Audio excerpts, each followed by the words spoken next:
दोस्तों, इतिहास की परतों में ऐसे कई कहानियां और राज दफन हैं जो अगर सामने आ जाए तो आप सहम जाएंगे। कुछ ऐसी ही एक महारानी थी जिनके कारनामों के कारण लोगों में उनका खौफ हो गया था। वहशी होने के साथ साथ ये महारानी एक खूंखार सीरियल किलर भी थी।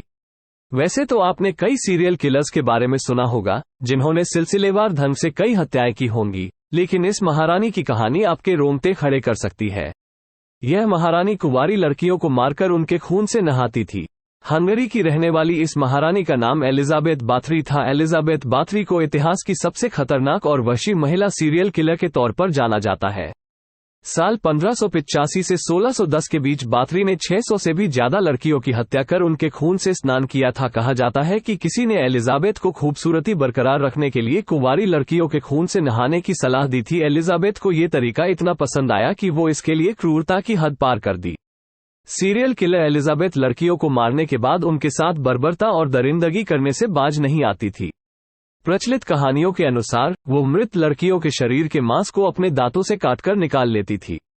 कहा यह भी जाता है कि एलिजाबेथ बाथरी के इस भयानक जुर्म में उसके 3 नौकर भी उसका साथ देते थे। दरअसल एलिजाबेथ बाथरी हंगरी राजघराने से ताल्लुक रखती थी। एलिजाबेथ की शादी फेरेक नेडेस्टी नाम के शख्स से हुई थी जो तुर्कों के खिलाफ युद्ध में हंगरी का नेशनल हीरो था। लड़कियों को अपने चंगुल में फंसाने के लिए एलिजाबेथ बहुत बड़ा जाल बुनती थी।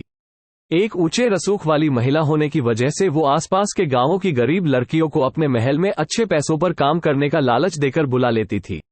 लेकिन लड़कियां जैसे ही महल में आती थीं, वो उन्हें अपना शिकार बना लेती थी।